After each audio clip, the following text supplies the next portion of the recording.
June 6, 1944. The chateau stood silent on a low hill, its white stone stained grey by rain and neglect. Its windows were shattered eyes. Its gardens were a tangle of weeds and rusted iron. To the men of the 101st Airborne, it was just another shell-marked waypoint in the hellish landscape of Normandy. But for Private First Class David Ellis, it was a prison of whispers. His squad was clearing the structure, a routine but nerve-shredding task. Every doorway could hide a sniper. Every corridor could be booby-trapped. They moved room by room, their boots crunching on broken glass and plaster. The air was thick with the smell of damp rot and something else, something old and metallic. Ellis entered the library. Books lay scattered and rotting on the floor. A massive oak desk was overturned, its contents spilled. He was about to move on when a glint of light caught his eye.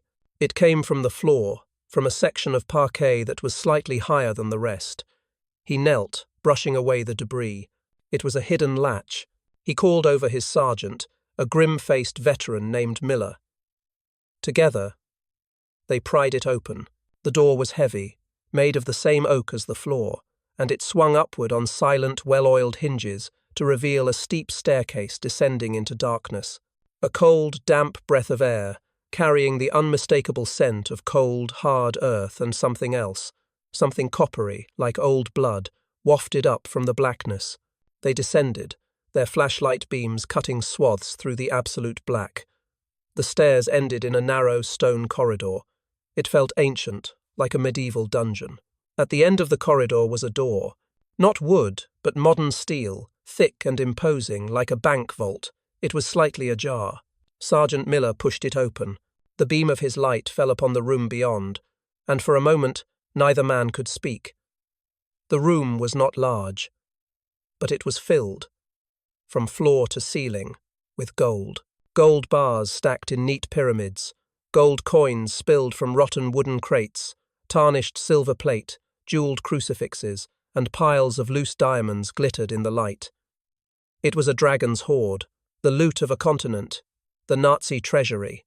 But that was not what made the breath catch in Ellis's throat. Standing guard over this impossible fortune were soldiers, German soldiers. They stood at attention, their uniforms immaculate, their boots polished. Their faces were pale, their eyes open and unblinking. They did not move.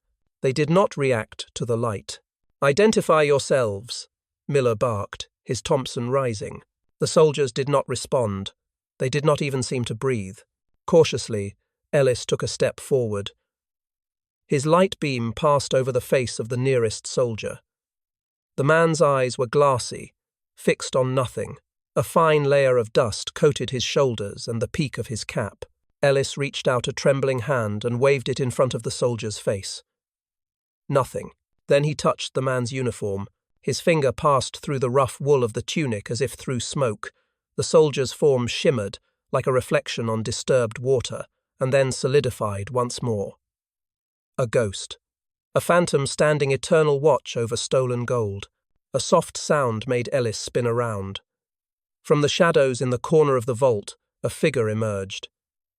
It was an SS officer, his black uniform stark against the glittering gold. He was not transparent. He seemed solid, real. He held a leather-bound ledger in his hands. He looked directly at Ellis, his eyes filled with an infinite, weary sadness. He did not speak. He simply pointed a single, pale finger at the open vault door. A silent, desperate command. "Get out." Then he faded away, vanishing into the darkness from which he came. Private Ellis stood frozen, his heart hammering against his ribs. He had found a hidden room filled with Nazi gold, and the gold was guarded by the ghosts of the men who had stolen it. The mission was no longer about securing a building.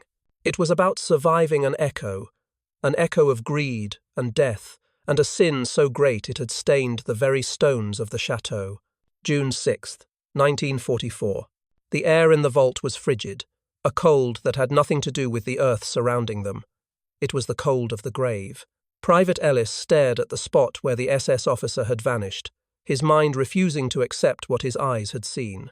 The ghostly German soldiers stood their silent, eternal watch, oblivious to the living men in their midst. Sergeant Miller was the first to break the spell. He grabbed Ellis by the shoulder, his grip like iron. "We are leaving. Now." His voice was low, taut with a fear Ellis had never heard in the veteran soldier before. They backed out of the vault, their eyes fixed on the shimmering sentinels. Ellis pulled the heavy steel door shut with a deafening clang that echoed in the stone corridor. The sound seemed to break the unnatural stillness. From behind the door, a new sound began, a low, mournful whispering, dozens of voices speaking in German, overlapping in a chorus of regret and despair. They ran up the stairs, bursting back into the shattered library. The rest of the squad looked at their pale, panicked faces. "What is it? Germans?" one of them asked. Miller just shook his head, unable to form the words. "We're sealing this floor. No one goes down there." That's a direct order. But the mystery had its hooks in them. Later that night, as they took shelter in the chateau's grand ballroom, Ellis couldn't sleep. The whispers followed him. He saw the SS officer's sad eyes every time he closed his own. He confided in Corporal Dixon, the squad's radio operator, and a man known for his level head. Dixon listened, his expression growing graver with every word. "Ghosts I can't explain," Dixon finally said. "But that gold, that's real. And that officer, he wasn't just pointing us out, he was warning us away from something." The next day, against Miller's orders, Ellis and Dixon returned to the library. The hidden latch was still open. The whispers were gone, replaced by an even deeper silence. They descended back into the cold. The vault door was still closed, but something was different. Lying on the floor in front of the door was the leather-bound ledger the SS officer had been holding. It was solid, real. Dixon picked it up with trembling hands. The pages were filled with meticulous entries in German. Lists of assets, gold from the Netherlands, art from France, securities from Poland. But the final entries were different. They spoke of a transfer, an evacuation. Item 734, 1 crate, personal effects of Reichsleiter Bormann, to be routed to Project Naxon. Item 735, 1 chest, liturgical objects from Vatican archives, for Project Naxon research. Final entry. The Wächter are failing. The emotional resonance is decaying. We cannot hold the pattern much longer. The gold must not fall into enemy hands. It is the key to the door. Dixon looked at Ellis, his face pale. Wächter. It means guardians. The ghost soldiers. They're not just ghosts. They're a security system. Powered by... What? Their own despair? And Project Naxon? Ellis asked. Night Sun? What door is the key for? As if in answer, a sudden, piercing cold filled the corridor. The electric lights they had strung flickered and died. From behind the vault door, a brilliant golden light began to shine through the seams, so bright it was painful to look at. The whispers returned, but this time they were screams of pure, mindless terror. The heavy steel door began to vibrate, humming with a deep, resonant frequency. The lock glowed red, then white-hot. "Whatever that key is for," Dixon yelled over the rising din. "We just turned it." The vault door blew inward, not with a blast of force, but with a silent, overwhelming wave of light. The light consumed the corridor, the stairs, the library. It consumed everything. When Ellis could see again, he was still in the stone corridor. But it was different, clean. The walls were lined with modern electrical conduits. The air hummed with the sound of hidden generators. And standing in the now open vault doorway was the SS officer. He was not a ghost. He was solid, alive, and he was not alone. Behind him, the vault was no longer filled with gold. It was a laboratory.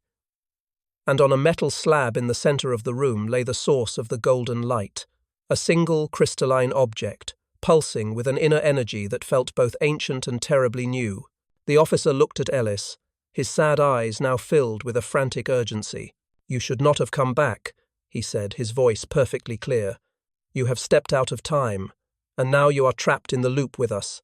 June 6th, 1944. The world had snapped into a terrible, sharp focus. The air was clean, cold, and sterile. The hum was not the distant thrum of generators, but an immediate, pervasive vibration in the very air Private Ellis breathed. The SS officer stood before him, solid and real, his uniform crisp, his face etched with a living, breathing exhaustion. Behind him, the laboratory gleamed under bright electric lights. The crystal on the slab pulsed, its golden light casting long, dancing shadows. What loop? Ellis managed to stammer, his rifle feeling useless and primitive in his hands. "Where are we? The when is more important than the where," the officer replied. His name, he said, was Sturmbannführer Vogel. "You are in the Nachson research facility, but you are also in the chateau cellar. The two moments are superimposed. The crystal maintains the field. It holds this pocket of time stable, separate from the flow outside." Dixon, who had drawn his pistol, gestured with it toward the vault door, which now opened onto this impossible lab. The gold, the ghost soldiers. What was that? "An echo," Vogel explained, his voice weary. "A reflection of this place, cast back into your timeline, a security measure. The gold was the bait, the Wächter were the trap. Their despair, their guilt at looting Europe, it powers the reflection. It makes any intruder believe they have found a treasure, while the real project remains hidden. But you did not just see the echo. You interacted with it. You brought the ledger through. You created a paradox, and now the field is unstable." As he spoke, the lights flickered. For a split second, Ellis saw the library again, the overturned desk, the rotting books superimposed over the clean laboratory walls. He heard the distant crump of artillery. Then the lab snapped back into place. "The loop is a single day," Vogel continued. "The day the Allies broke through, the day we were supposed to evacuate the crystal. We failed. The equipment was damaged in the fighting. The field activated, but it could not be controlled. It captured this moment. We have been reliving it ever since. For us, the war has not ended. It is a single, endless day of failure." The horror of it dawned on Ellis. These men were not ghosts. They were prisoners, condemned to repeat their final hours for eternity, aware of their fate, unable to change it. "Why tell us this?" Dixon asked, his weapon still raised. "Because you should not be here!" Vogel's composure broke, his voice rising in desperation. "Your presence is a variable we cannot calculate. The field is decaying. Each time the loop resets, it grows weaker. And now you have accelerated the process. When the field collapses, it will not simply release us, it will unmake everything inside it. This laboratory, my men, you, we will all be erased. We will become less than a memory." The psychological tension was a physical weight. They were not in a battle for territory, but for their very existence. The eerie wartime event had become a personal apocalypse. Vogel pointed to the crystal. "That is the heart of Nachson. It is not a weapon. It is a key to a door in time. My superiors believed they could use it to escape the consequences of the war, to find a new timeline, a new Germany. They were fools. They only built a better prison. The mission was clear, and it was impossible. They had to shut down the crystal. They had to collapse the field intentionally, in a controlled way, or be annihilated by its failure. But as Ellis looked at the desperate German officer and the terrified faces of the lab technicians who had now appeared behind him, he realized the true cost. Shutting it down would be a mercy for Vogel and his men. It would end their endless day. But it would also be their execution. The choice was no longer about gold or ghosts. It was about condemning 20 men to a final death, or joining them in oblivion. June 6th, 1944. The sterile air of the laboratory crackled with impending doom. The golden light from the Nachson crystal flared erratically, strobing across the terrified faces of the German technicians and the resolute ones of the American soldiers. Sturmbannführer Vogel's warning echoed in the hum-filled silence, erased. The word was a death sentence, far more final than any bullet. "How do we shut it down?" Sergeant Miller's voice was a low growl cutting through the panic. He had followed Ellis and Dixon down, his face a granite mask of disbelief and grim acceptance. Vogel pointed a shaking hand toward a console on the far side of the crystal. "The primary regulator. It was damaged in the initial fighting. We have been unable to repair it. The sequence must be manual. But it requires 2 actions, simultaneously, on opposite sides of the chamber. It was designed to prevent accidental deactivation." He looked from Miller to his own men. "My technicians can perform one, but we need your men for the other. We must work together, or we all die together." The irony was a bitter pill. Americans and Nazis, forced into a pact for their mutual survival. The war, in this trapped moment, was irrelevant. Ellis and a German technician named Klaus were chosen. They moved to opposite sides of the pulsing crystal. The air between them shimmered with heat and distorted reality. Ellis could see the chateau's cellar walls through Klaus's body, a ghostly double exposure of 2 timelines bleeding into one another. "On my mark," Vogel shouted, his voice strained. "The switches must be thrown in perfect unison. Any misalignment will cause a catastrophic feedback loop." Ellis placed his hand on a large red lever. It was ice cold. Across the room, Klaus did the same. Their eyes met. In that moment, they were not enemy soldiers. They were just 2 men trying to escape a tomb.